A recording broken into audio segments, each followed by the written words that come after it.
What's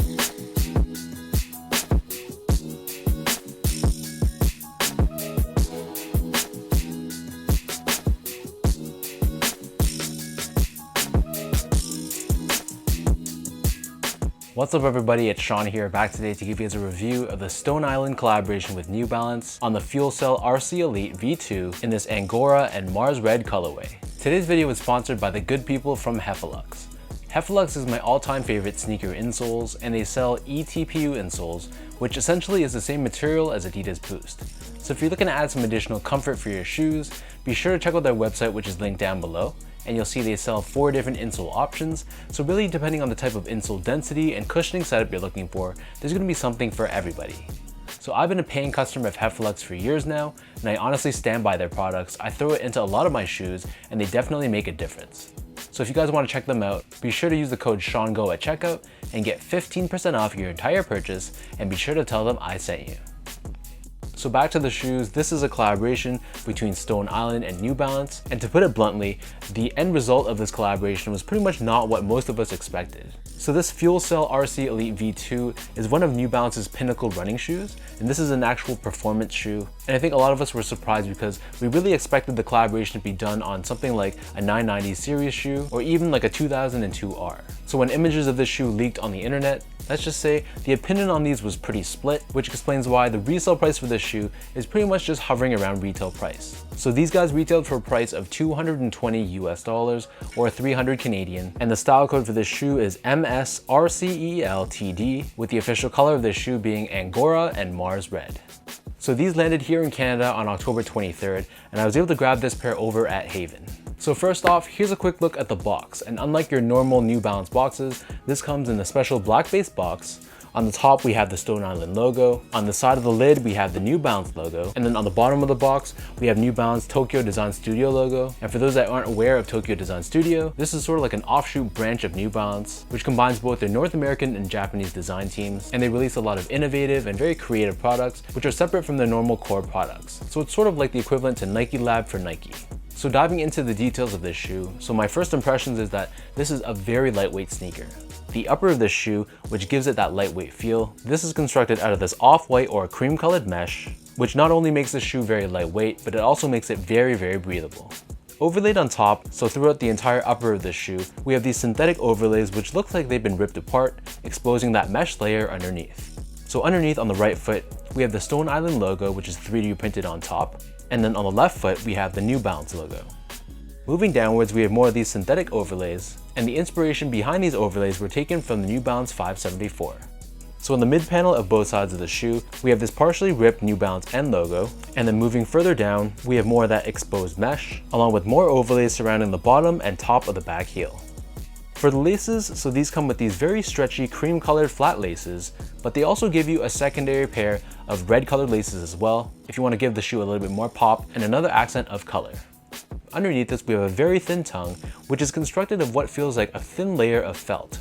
So this tongue is done in this U-shaped finish, and we have Stone Island branding on the left foot and Tokyo Design Studio New Balance branding on the right foot.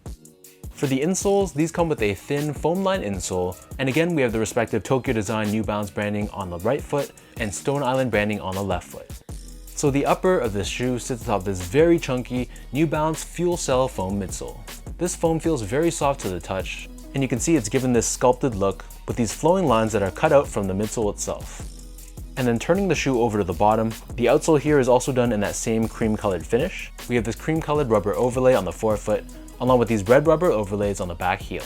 And in the middle, we have this FuelCell branding, along with this teardrop shape cutout in the middle, which exposes the carbon fiber shank plate, which is found within the midsole, which gives the wearer a very snappy and responsive feel. So that breaks down the look and the construction of this shoe. And I know a lot of you guys are wondering, how do these fit? So overall, I'm a true size 10, slightly on the wider side. I got these in a size 10.5 because I heard that they did run snug. And I'd say that generally if you have narrow, normal, or slightly wide feet, you can definitely stick true to size. If however you have really wide feet, then you might want to consider going up the half size. So for me, the 10.5 gave me a little bit extra room from a length perspective, which I didn't really love, but the width of the shoe was perfect. So I think for me, the size 10 might have fit me better. It would have given my foot more that 1-to-1 fit. But again, if your feet are really wide, you might prefer going up the half size. Your mileage may vary. Next up, in terms of comfort, so this shoe is exceptionally comfortable in a very squishy and sort of unstable way.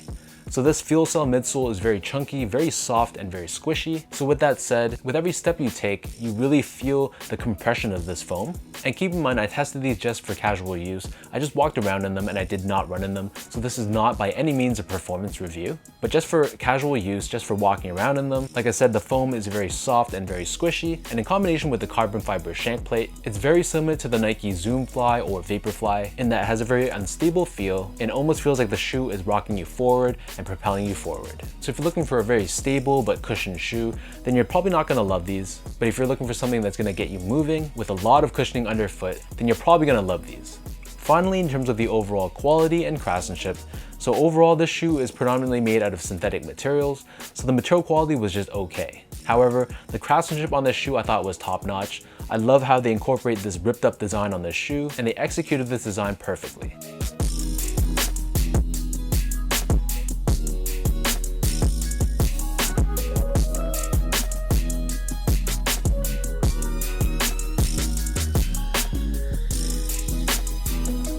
So with all that being said now, let's lace these up and I'll show you guys how these look on feet.